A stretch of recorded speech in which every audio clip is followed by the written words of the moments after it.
Unresolved problem segment tonight. College campuses in disarray. After Donald Trump won the presidency, a University of Connecticut teacher, Brianne Leak, emailed, quote, "Because I know this process has been so difficult for many of you, emotionally and mentally, I wanted to let you know that I am not taking roll in class tomorrow, which means you can cut Ms. Leak's class, no problem." Now, the teacher at the University of Rochester this time, Paul Moen, canceled all meetings with students because he said he couldn't bear to discuss the outcome of the vote with them. And at Yale, an economics professor, Stephen Berry, even told his students the midterm exam is now optional. This now here in New York City, Ivana Bengochea, a student at Columbia University Law School, and Kyle Tierney, a senior at Yale. So are you getting out of any of your exams here, Kyle, or what? Unfortunately not, but many of my friends are. Across campus, people are canceling exams, making them optional, making them take-home exams. Is this surprising to you? Not very. After 4 years at Yale, it does not surprise me one bit. Why? What is it about Yale, which is one of the finest universities in the world, not as good as Harvard, thank you, but what is it about Yale that the sensitivity level of the students is so fragile? I think it's a variety of factors. First of all, the administrators tend to let this campus culture prosper. I think they don't. What does that mean? They don't push back against the students. When the students demand something... All right, so the students are running the show. Exactly, sir. Okay. And then starting around midnight on Tuesday, students started asking professors, begging them on various campus platforms, Facebook, different groups, asking for exams to be moved for classes. Because they were so upset. They couldn't concentrate. Exactly. They can't handle many of their emotions. Can't handle it. And we saw this at 1 a.m.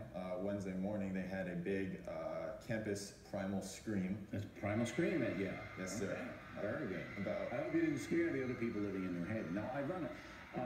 You are at Columbia, another Ivy League school here in New York City. Is it the same that Kyle is describing?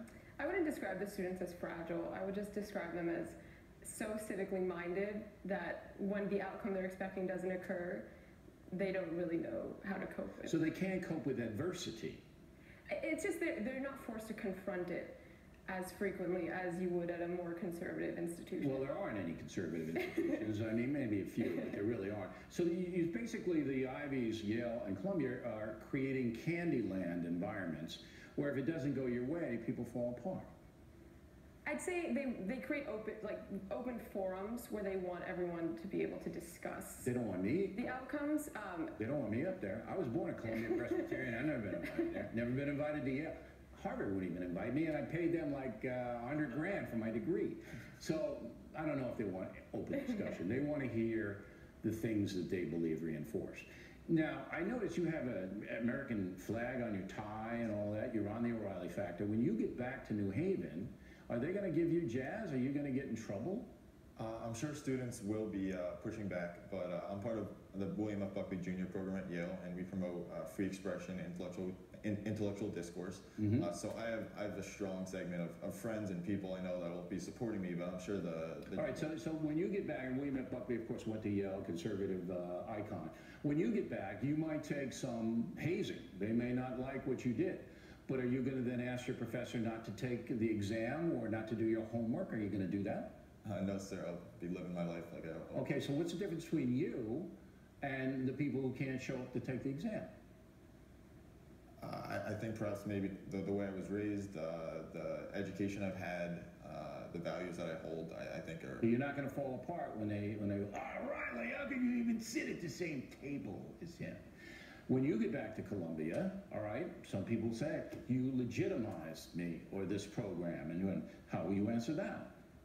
You know, they are entitled to their opinion just as I am to mine, and it's no secret that I affiliate with the Republican Party. I used to be in charge of our club at Columbia. But you used to be in charge of the Republican club? Yes. Now, did you lose friends, or were you punished by your instructors in any way for your political beliefs? I had one incident with a professor where I think she clearly just could not stand me because she knew I was president of the Republican Club. Is that right? Did she take it out on your grade?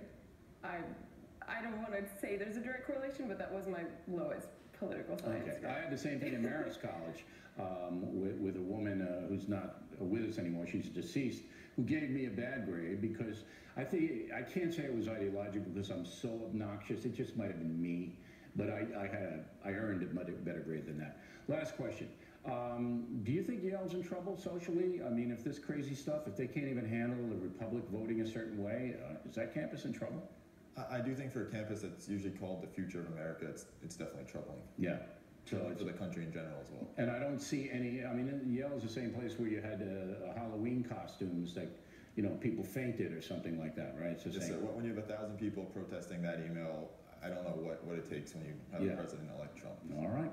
Thank you very much for coming in. And this is serious. If anybody gives you a hard time, you'd let me know immediately. I'm serious. All right? So that is not going to happen. When we come right back, it will be Miller time.